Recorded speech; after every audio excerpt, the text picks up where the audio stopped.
ভাই শুরু করেন। ভাই ভাইদের একটু বসতে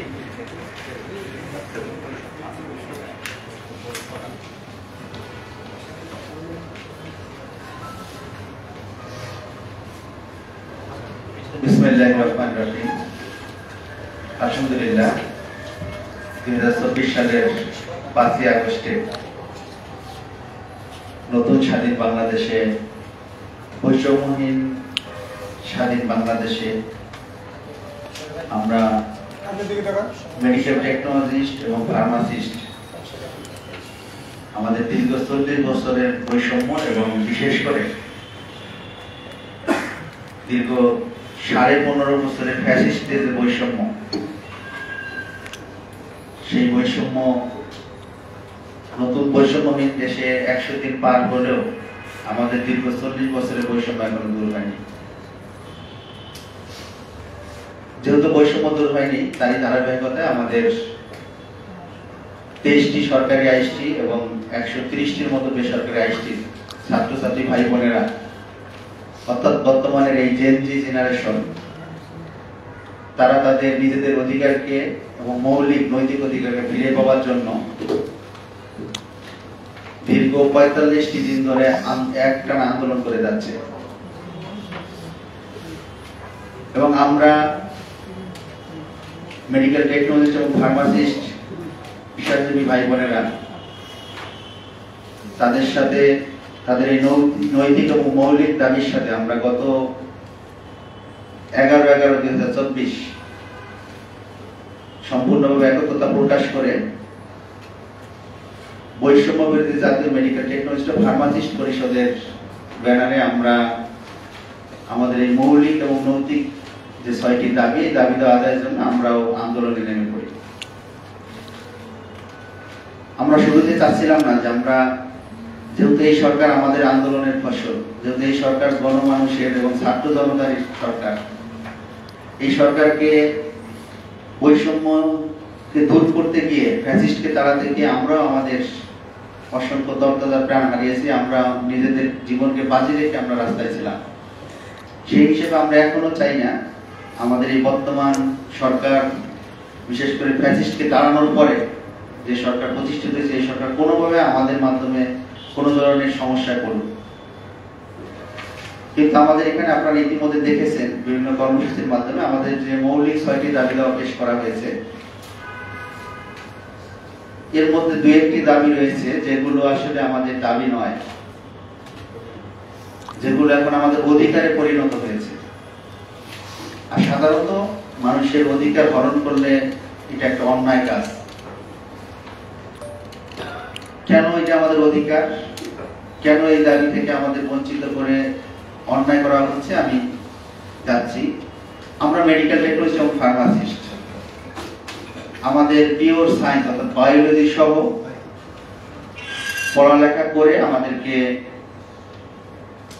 4 বছরের কোর্স কমপ্লিট করে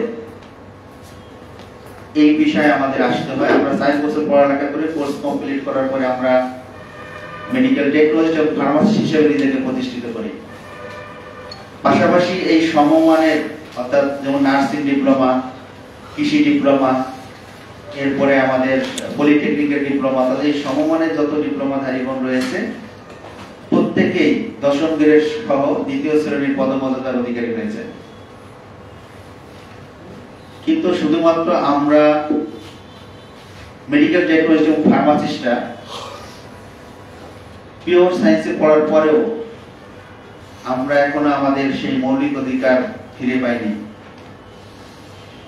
তাই আমাদের আশা ছিল, বিশেষ করে আমাদের মাননীয় মহামান্য প্রধান উপদেষ্টা ডক্টর ইউনূস স্যার বলেছিলেন যে তোমরা যদি এই দেশে বৈষম্য না থাকে, কোনো পেশায় যদি কোনো অসঙ্গতি না থাকে, সবার দাবি দেওয়া যদি ঘরের মধ্যে থেকে প্রতিষ্ঠিত হয়ে যায়, তাহলে তোমাদের আন্দোলন করা দরকার কি? এই কথাটি আমার হৃদয়ে খুব লেগেছে এবং আমরা এখন ওই কথাই বিশ্বাস করি। আশা করি যে ইনশাআল্লাহ এই দেশে সকল ধরনের বৈষম্য দূর হবে। কিন্তু আমরা আমাদের যে মৌলিক এবং বেসিক দাবিগুলো, আমাদের ছেলেমেয়েরা বিশেষ করে কোমলমতি সন্তানেরা দীর্ঘ 45 দিন যাবত আন্দোলন করে যাচ্ছে। তারা এখন থাকার কথা ছিল তাদের পড়ার টেবিলে, তারা এখন থাকার কথা ছিল তাদের পরীক্ষার হলে, কিন্তু আমাদের এই কোমলমতি সন্তানদের দাবি হচ্ছে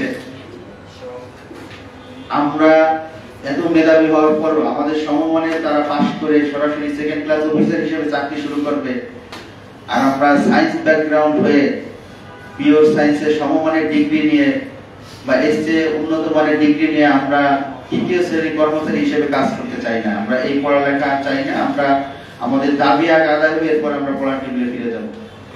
আপনারা ইতিমধ্যে লক্ষ্য করেছেন গত পরশুদিন থেকে অর্থাৎ বৃহস্পতিবার থেকে তারা সকল বিশেষ করে সরকারি টেস্ট আইসিটিতেই কমপ্লিট শাটডাউন কর্মসূচি পালন করতেছেন এবং প্রত্যেকটা আইসিটিতে তালা লাগানো রয়েছে।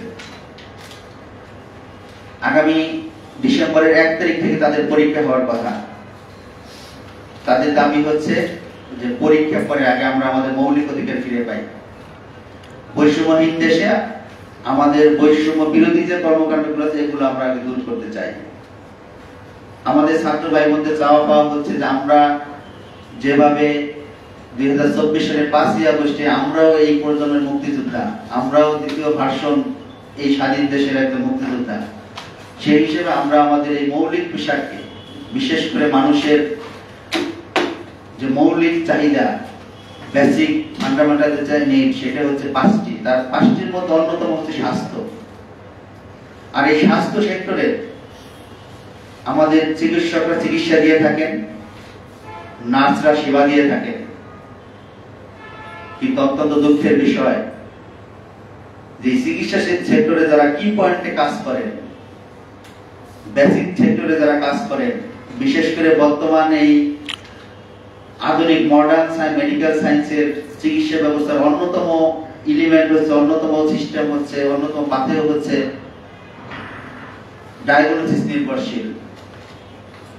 অর্থাৎ এই ডায়াগনোসিস নির্ভরশীল যে গুরুত্বপূর্ণ কাজগুলো করে থাকে মেডিকেল টেকনোলজিস্ট এবং ফার্মাসিস্টরা। কিন্তু আমাদের এ যাবৎ যত সরকারি গিয়েছে, আমি এই ডিপার্টমেন্টে পড়ার পর থেকেই দেখেছি প্রত্যেকেই মন্ত্রী থেকে আমলা থেকে শুরু করে প্রধানমন্ত্রী পর্যন্ত একটি কথাই বলে ডাক্তার নার্স। কিন্তু আমরা যে এর চেয়ে গুরুত্বপূর্ণ অর্থাৎ 1 ঘন্টা যদি আপনি একটু চিন্তা করেন, আমরা একটু যদি চিন্তা করি যে সকল ধরনের ল্যাবরেটরি পরীক্ষা ঢাকা মেডিকেলে যদি 1 ঘন্টার জন্য বন্ধ থাকে তাহলে অবস্থাটা কি হবে? ডাক্তার তার প্রেসক্রিপশন এবং কলম নিয়ে বসে থাকতে হবে।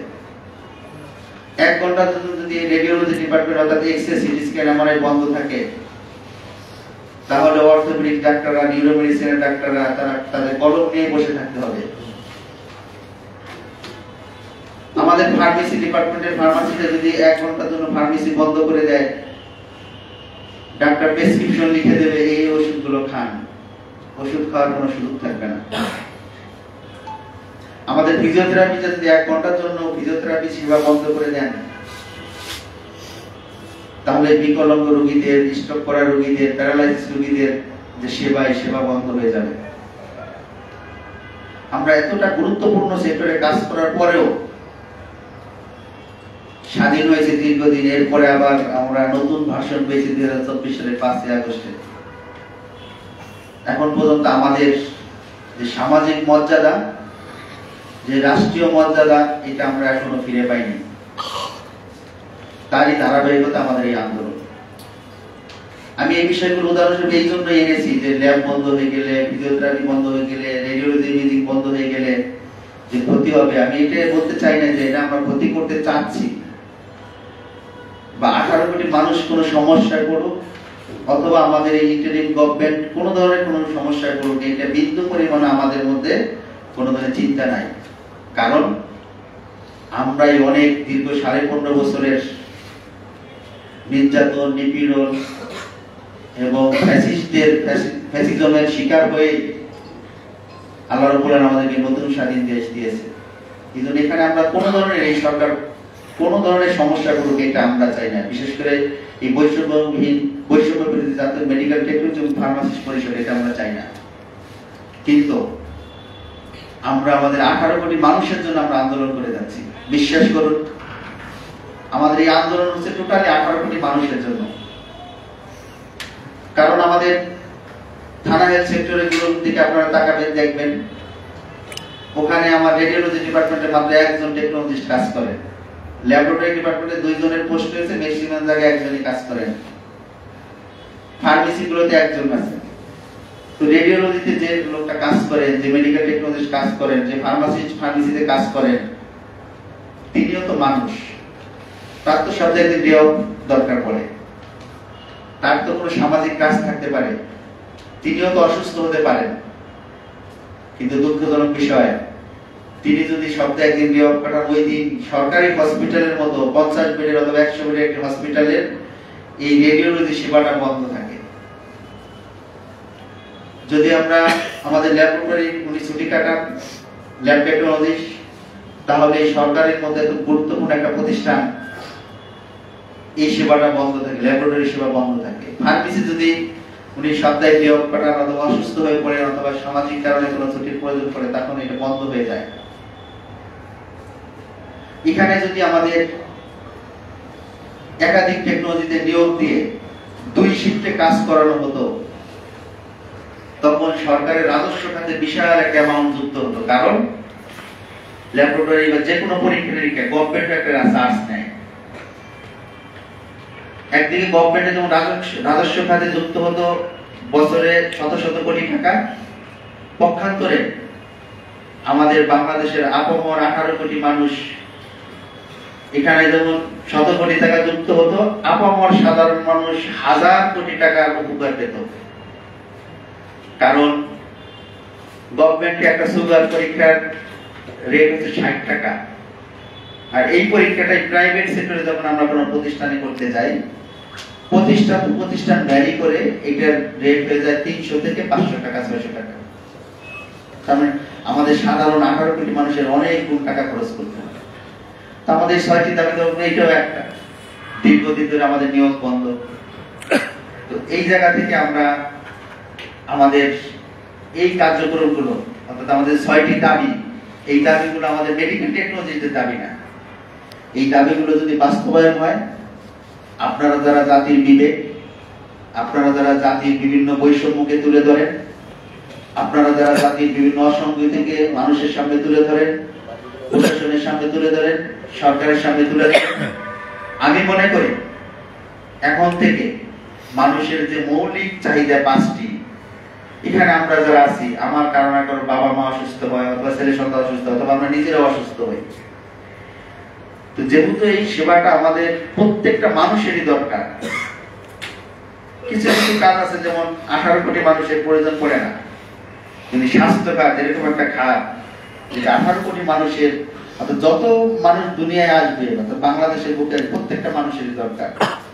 এই জন্য আমাদের এই বিষয়গুলো আপনারা যদি জাতির সামনে সুন্দরভাবে, গোছালোভাবে, বিশেষ করে সরকারি মহলে এবং বিভিন্ন প্রশাসনে তুলে ধরেন, তাহলে আশা করি আমরা 18 কোটি মানুষের জন্য যে আন্দোলনে নেমেছি বা যে বৈষম্য দূর করার জন্য নেমেছি, বৈষম্যটা ইনশাআল্লাহ অল্প সময়ের মধ্যে দূর হয়ে যাবে।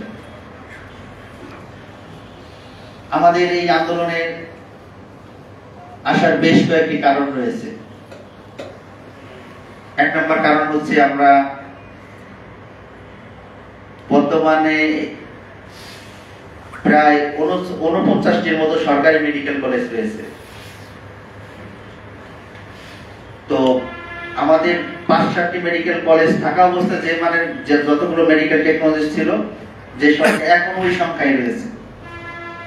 প্রতিষ্ঠান দাঁড়ানো আছে, মেশিন পত্র আছে। আপনারা অনেকেই এখানে রিপোর্ট করেছেন যে অমুক প্রতিষ্ঠানে মেশিনের জায়গায় রয়েছে, বাক্স খোলা হয় না, মেশিনের লাইফ টাইম শেষ হয়ে গিয়েছে। এর কারণ হচ্ছে আমার টেকনোলজি এটা চালাবে যারা, এই জনবল নাই। তা আমাদের, আমি যেমন 2007 সালে ঢাকায় সরকারি আইএসটি থেকে পাশ করেছি রেডিওলজি ইমেজিং এ, কিন্তু দুঃখজনক বিষয় আমি 2007 সালে পাশ করার পরে এখন পর্যন্ত একটি সরকারি সার্কুলার পেয়েছিলাম 2013 সালে। তো ওই সার্কুলারটায় আমাদের কারিগরি থেকে পাশ করা একটা গ্রুপ একটা মামলা করে দেয়। সেই মামলাটা পেন্ডিং থাকতে থাকতে 2020 সালে গিয়ে শেষ হয়। কিন্তু মামলা শেষ হওয়ার পরে সেই 2013 সালে যে নিয়োগপ্রাপ্ত বা ওখানে আমরা যারা অ্যাপ্লিকেশন দিতেছিলাম 100% এর প্রায় বয়স ওভার এজ হয়ে গেছে, কিন্তু আমরা ওই সার্কুলারটা পাই। এটা আমাদের জন্য বিশাল একটা বৈষম্য। আমরা শুরুতেই বলেছি যে সকল ডিপ্লোমাধারীরা আমাদের সমমানে সেকেন্ড ক্লাস হয়ে গেছে, দশম গ্রেড পায়নি। এটা আমাদের জন্য একটা বৈষম্য, এটা আমাদের এই মাঠে নামার একটা কারণ। আমাদের এই যে স্বাস্থ্য সেক্টরটা বৃহৎ একটা স্বাস্থ্য সেক্টর, আমাদের সরকারি প্রায় 8,600 জনের মতো চাকরি করে, বেসরকারি লেভেলে প্রায় 40,000-এর মতো চাকরি করে। এত বড় একটা সেক্টরকে দেখভাল করার মতো অথবা তাদের ক্যারিয়ার প্ল্যান নিয়ে একটু চিন্তা ভাবনা করার মতো অথবা এই মানে আমাদের এই সেক্টরটিকে উন্নতি করার মতো এরকম কোন ধরনের স্পেশাল কোন ফোর্স বা স্পেশাল কোন উইং নাই। যেটা আছে ডিজি হেলথের সাথে, ডিজি হেলথের নানাবিধ কাজ, বিশেষ করে আমরা মেইনলি ডাক্তার কেন্দ্রিক বেশি থাকে না, বিভিন্ন প্রতিষ্ঠান কেন্দ্রিক, কিন্তু আমাদের টেকনোলজিদের নিয়ে এই বিষয়ে কথা বলার মতো কেউ নাই। আমি গত সপ্তাহে এখন টিভিতে একটি টক শোতে সাক্ষাৎকারে বলতেছিলাম, উনি বলতেছিলেন এই যে অসংখ্য, এটা কারণ কি? তখন আমি বলেছিলাম এটার কারণ হচ্ছে আমাদের 1 নম্বর যে দাবিটি দেওয়া আছে একটি স্বতন্ত্র পরিদপ্তর অথবা অধিদপ্তর। আমি ওনাকে বলেছিলাম যে এটার কারণ হচ্ছে, যদি বাংলা ভাষায় বলি তাহলে আমাদের এই পেশার কোনো মা বাবা নাই, আমরা মা বাবাহীন একটি পেশা, বলতেও কষ্ট লাগে। মেডিকেল সেক্টরে 3টি সবচেয়ে মৌলিক সেক্টর, ডাক্তার, মেডিকেল টেকনোলজিস্ট এবং নার্স। তার মধ্যে মেডিকেল টেকনোলজির কোনো মা বাবা নেই। নার্সদের আলাদা অধিদপ্তর রয়েছে, আলাদা কাউন্সিল রয়েছে, সবকিছু রয়েছে, কিন্তু মেডিকেল টেকনোলজিতে এরকম কিছু নাই। যার কারণে সারা দেশব্যাপী এই ধরনের হযবরল অবস্থা, যার সাফারার হচ্ছে আমাদের বাংলার প্রত্যেকটি মানুষ, 18 কোটি মানুষ। এই জন্য আমাদের 1 নম্বর দাবি দিয়ে দিয়েছি, যদি আমাদের এই বিষয়টা কমপ্লিট হয়ে যায়, আমাদের স্বতন্ত্র একটা পরিদপ্তর হয়ে যায়, আমাদেরকে নিয়ে চিন্তা ভাবনা করে, আমাদের আলাদাভাবে এখানে ডিরেক্টর থাকবে, আলাদাভাবে সারা দেশব্যাপী চিন্তা চেতনা করবে, তখন আমাদের এই বৈষম্যটা দূর হয়ে যাবে। এই জন্য আমরা এই ধাপে ধাপে 6টি দাবি আমাদেরকে এখানে নিয়ে আসা হয়েছে। তা আমরা ছাত্রদের 45 দিনের আন্দোলন এবং আমরা গত 11 তারিখ থেকে এখন পর্যন্ত গঠনমূলকভাবে আমাদের আন্দোলন করে যাচ্ছি। তার মধ্যে আপনারা গত সপ্তাহে দেখেছেন যে আমরা সারা দেশব্যাপী সরকারি হসপিটালের মেডিকেল টেকনোলজিস্ট এবং ফার্মাসিস্ট আমরা গঠনমূলকভাবে সুন্দর একটি মানববন্ধন করেছিলাম, যেটা অভূতপূর্ব সাড়া মিলেছে। একদম টেকনাফ থেকে তেতুলিয়া থানা হেলথ কমপ্লেক্স গুলোতে যারা আছে প্রত্যেকে যার যার জায়গা থেকে স্বতঃস্ফূর্তভাবে পালন করেছে। পাশাপাশি আজকে আমাদের এই সংবাদ সম্মেলন এবং আমাদের আগামী শুক্রবারে কেন্দ্রীয় শহীদ মিনারে আমাদের মেডিকেল টেকনোলজিস্ট এবং ফার্মাসিস্ট এবং মেডিকেল টেকনোলজিস্ট এবং ফার্মাসিস্ট ছাত্র ভাই বোনদের সমন্বয়ে অর্থাৎ পেশাজীবী এবং ছাত্রছাত্রী ভাই বোনরা একটা সমাবেশ করবো আমরা ইনশাআল্লাহ। আমরা গভর্নমেন্টের এই 45 দিনের আন্দোলন এবং আমাদের এই বিগত প্রায় 15 দিনের আন্দোলনে আমরা এখন পর্যন্ত স্বাস্থ্য অধিদপ্তর অথবা আমাদের সচিবালয় অথবা স্বাস্থ্য মন্ত্রণালয় এখন পর্যন্ত আমরা সেই ধরনের কোনো সাড়া পাচ্ছি না। যেহেতু আমি এই আন্দোলনের বৈষম্য বিরোধী মেডিকেল টেকনোলজিস্ট এবং ফার্মাসিস্ট পরিষদের মহাসচিব, সেই হিসেবে আমার সারা বাংলাদেশ থেকে সরকারি এবং বেসরকারি পর্যায়ে, সারা দেশে আমার সরকারি এবং বেসরকারি পর্যায়ে মেডিকেল টেকনোলজিস্ট এবং ফার্মাসিস্ট ভাই বোনেরা ব্যাপকভাবে চাপ দিচ্ছে। তাদের একটাই কথা, যেহেতু আমাদের দাবি দেওয়া মানতেছে না, নার্সরা তাদের দাবি দেওয়া 3 দিন আন্দোলন করে তাদের দাবি দেওয়া মেনে নিল, কারণ নার্সরা প্রথম দিন 1 ঘন্টার কর্মবিরতি দিয়েছিল। এখন আমাদের মেডিকেল টেকনোলজিস্ট এবং ফার্মাসিস্ট ভাই বোনদের এবং ছাত্রছাত্রী ভাই বোনদের দাবি হচ্ছে, জোরালোভাবে ব্যাপক কর্মরত চাপ আসতেছে যে আপনিও কর্মবিরতির ঘোষণা করে সারা বাংলাদেশের সমস্ত স্বাস্থ্যকে আপনার কোনো কষ্ট করতে হবে না, শুধু আপনি প্যাডে আমাদেরকে ঘোষণা দিয়ে দেন, অনলাইনে ছেড়ে দেন যে অমুক দিন কর্মবিরতি আমরা স্বতঃস্ফূর্তভাবে পালন করব। কিন্তু আমি তাদের সকলকেই আশ্বস্ত করে রাখতেছি যে এই সরকার হচ্ছে বৈষম্য দূর করার সরকার। এই সরকার কোনোভাবেই, আমরা এই সরকারকে কোনো ধরনের চাপে ফেলাইতে চাই না। আমরা আরেকটু দেখি, আরেকটু যোগাযোগ করি। তো প্রিয় সাংবাদিক ভাই বোনদের উদ্দেশ্যে আমি বলতে চাই যে আপনারা আমাদের এই মেসেজগুলো, আপনাদের একটি কলমের কারণে অনেক কিছু হয়, আপনাদের একটি নিউজের কারণে অনেক সুবিধা বা অনেক বৈষম্য দূর হয়ে যায়। যেমন আমাদের ভার্সন টু স্বাধীনতার সময় আমরা সোশ্যাল মিডিয়া এবং বিশেষ করে অন্যান্য মিডিয়াতে কিছু বন্ধ ছিল, তারপরে যখন যে সময় চালু হয়েছে আপনারা যে ভূমিকা রেখেছেন, যার কারণে কিন্তু এই 15-15.5 বছরের এত শক্তিশালী ফ্যাসিস্টকে তাড়ানো সম্ভব হয়েছে।